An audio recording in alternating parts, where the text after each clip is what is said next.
దేశవ్యాప్తంగా జెన్జీ ఉద్యమం, cockroach Janata party ఉద్యమం తీవ్రంగా విజయవంతంగా కొనసాగిస్తుంటే తెలంగాణ రాష్ట్రంలో మాత్రం నిరుద్యోగ సమస్య తీరట్లేదు. వాళ్ళ ఉద్యమం ముందుకు పోవట్లేదు. అసలు కారణాలు ఏంటి ఒకసారి అడిగి తెలుసుకునే ప్రయత్నం చేద్దాం. చెప్పండి మేడం, ఏం చెప్తారు?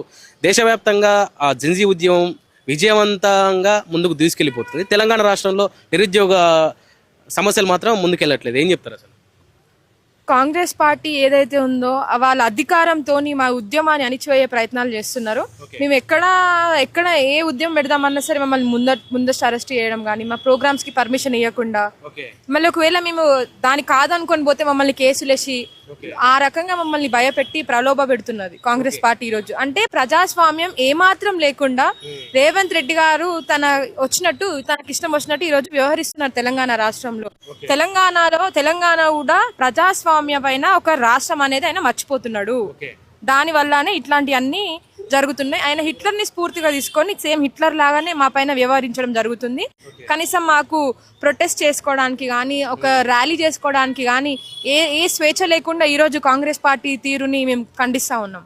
కాక్రోచ్ జనతా పార్టీ చేపట్టిన నీట్ పేపర్ లీకేజ్ ఇష్యూ పైన వారు ఢిల్లీలో కానీ తెలంగాణ రాష్ట్రంలో కానీ ర్యాలీలు తీసి నిరసనలు తెలిపారు.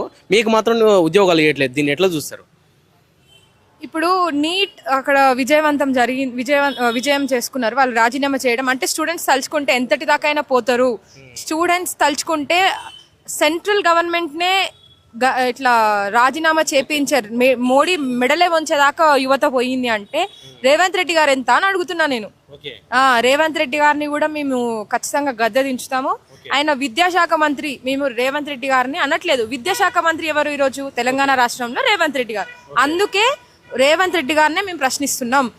మాకు నోటిఫికేషన్స్ ఇవ్వకపోతే రేవంత్ రెడ్డి గారు ఖచ్చితంగా రాజీనామా చేయాలి. ఒకవైపు రేవంత్ రెడ్డి గారు ఆ బీజేపీ పార్టీ ఆధ్వర్యంలో జరిగిన నీట్ పేపర్ లీకేజ్ విషయంలో నిరసన వ్యక్తం చేశారు. ఇక్కడ తెలంగాణ రాష్ట్రంలో మీ నిరుద్యోగులకు ఉద్యోగాలు ఇవ్వట్లేదు. దీన్ని ఎట్లా చూస్తున్నారు అంటున్నా? కన్న తల్లికి అన్నం పెట్టాడు, చిన్నమ్మకి బంగారు గాజులు తెస్తా అంటున్నాడు. ఇది ఎట్లా కరెక్ట్ అవుతుంది? ఇక్కడ తెలంగాణ బిడ్డలు అల్లాడిపోతున్నారు. తెలంగాణ బిడ్డలు ఇరుకు గదులలో బలైపోతున్నారు. వాళ్ళ జీవితాన్ని కేవలం 4 గోడలకే పరిమితం చేసుకుంటున్నారు. కేవలం 5 రూపాయల భోజనం తిని బతుకుతున్నారు. రేవంత్ రెడ్డి గారు కొంచెమన్నా మా గురించి సోచాయించండి. ఏంది వ్యవహారం ఏంది?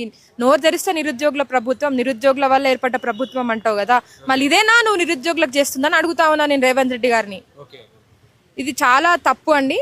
ఎందుకంటే రేవంత్ రెడ్డి గారు రాహుల్ గాంధీ గారిని చిక్కట్పల్లి సెంట్రల్ లైబ్రరీకి తీసుకొచ్చి నిరుద్యోగులందరి సమక్షంలో హామీలు ఇప్పడం జరిగింది.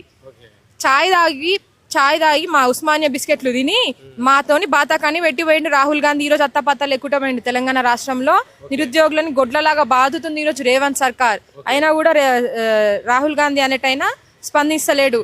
అక్కడ ఢిల్లీలో కపట ప్రేమ. ఇక్కడ ఈ పార్టీని అధికారం తెచ్చినాము, అక్కడ నీ పార్టీని అధికారం తెస్తే ఇక్కడ ఏం ఉద్ధరిస్తుంది నీ పార్టీ అని అడుగుతున్నా. ఢిల్లీలో పోయి కొట్లాడుతున్నావు, పెద్ద పొలిటికల్ డ్రామా. రాహుల్ గాంధీ అనేటోడు నిజంగానే చెప్పాలంటే ఒక పొలిటికల్ డ్రామా చేస్తున్నాడు. ఇప్పుడు మాకు ఇచ్చిన హామీలు అంటే ఇప్పుడు రేవంత్ రెడ్డి గారి పైన నమ్మకంతో ఎవరు ఓట్లు వేయలేదు. రాహుల్ గాంధీ లాంటి వ్యక్తి వచ్చి చిక్కట్పల్లి సెంట్రల్ లైబ్రరీలో కూర్చున్నారు కాబట్టే నిరుద్యోగులు నమ్మిర్రు. ఆ నమ్మకాన్ని నిలబెట్టుకోలేదు. అత్తాపత్తా లేకుండా పోయిన కాంగ్రెస్ పార్టీని ఈ రోజు అధికారంలోకి తీసుకొచ్చింది కూడా నిరుద్యోగులే. మళ్ళీ ఆ రోజు ఇప్పుడు అట్లాంటి నిరుద్యోగులకి రేవంత్ రెడ్డి గారు ఏం చేస్తున్నారు? ఈ రోజు ఈ వర్షంలో ఈ రోజు ఈ రోడ్ల పైన ఇది పట్టుకొని తిరగాల్సిన పరిస్థితి మా తెలంగాణ నిరుద్యోగులకు ఏర్పడ్డది. కేవలం రాహుల్ గాంధీ, రేవంత్ రెడ్డి, ప్రియాంక గాంధీ వల్లనే మాకు ఈ రోజు తెలంగాణ నిరుద్యోగ యువతకి ఇట్లాంటి దారుణమైన పరిస్థితి ఏర్పడ్డది. ఉద్యోగాలు అడిగితే ఎంట్రీని పోసుకొని దాగి చచ్చిపోమంటా ఉండు ఈ ముఖ్యమంత్రి. అంటే మీ మన్మడు పూరీలు అడిగితే పూరీలు చేసిస్తా ఉన్నాడు. మేము ఉద్యోగాలు అడిగితే ఈ ఎంట్రింగ్ దాగి చచ్చిపోండి అని చెప్పి మాట్లాడుతున్నారు రేవంత్ రెడ్డి గారు. అంటే రేవంత్ రెడ్డి గారు ఒక రాజ్యాంగబద్ధమైన పదవిలో ఉన్నారు. ఈ రాష్ట్రంలో ఉన్న ప్రతి ఒక్కరి బాధ్యత మీ పైన ఉన్నది. మీరు ఇట్లాంటి పేద బడుగు బలహీన వర్గాలకు చెందిన విద్యార్థి నిరుద్యోగుల ఉసురు ఎందుకు పోసుకుంటున్నారో అని అడుగుతున్నా.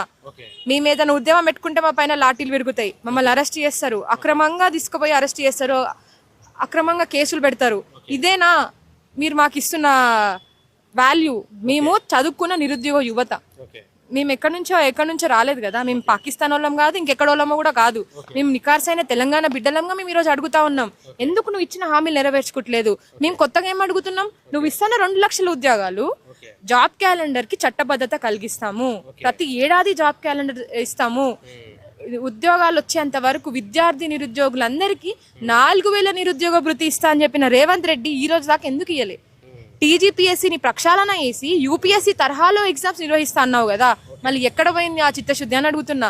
టీజీపీఎస్సీ అంత ఇర్రెస్పాన్సిబుల్ గా అయితే ఎవరు కూడా వ్యవహరించారు. మేము రాసిన మా ఆన్సర్ షీట్స్, మా ఓఎంఆర్ షీట్స్ ఏవైతే ఉన్నాయో అవి రోడ్ల పైన చెత్త కుప్పలలో దొరుకుతున్నాయి ఈ రోజు. అంటే ఈ బుర్రలేని బుర్ర వెంకటేశం గారు ఏం చేస్తున్నారు, ఆ పదవిలో ఏం చేస్తున్నారు? ఈ విద్యా వ్యవస్థని నిరుద్యోగుల బ్రతుకులతో ఆడుతున్న రేవంత్ రెడ్డి గారు, ఈ బుర్ర వెంకటేశం గారు, వీళ్ళకి చేతనైతలేదు కాబట్టి వెంటనే వీళ్ళ రాజీనామాని మేము కోరుకుంటున్నాం.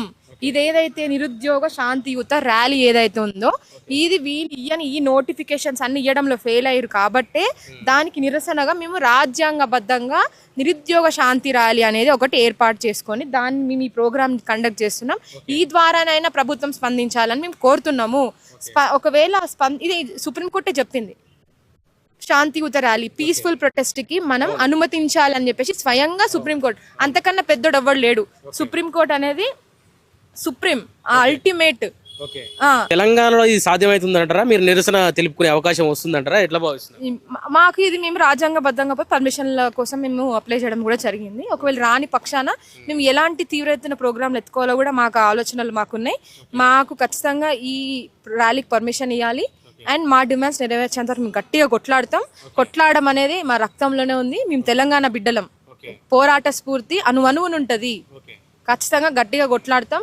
ఈ ఉద్యోగాలు మాకు ఇవ్వాలి. రేవంత్ రెడ్డి గారే మా పట్ల బాధ్యత వహించాలి. బాధ్యత వహించని ఎడల మేము ఎంతటి దాకైనా తెగిస్తాము, పోతాం, కొట్లాడతాం. రేవంత్ రెడ్డి గారిని గద్దె దించడమే లక్ష్యంగా పెట్టుకోవాల్సిన పరిస్థితులు కూడా ఏర్పడతాయి.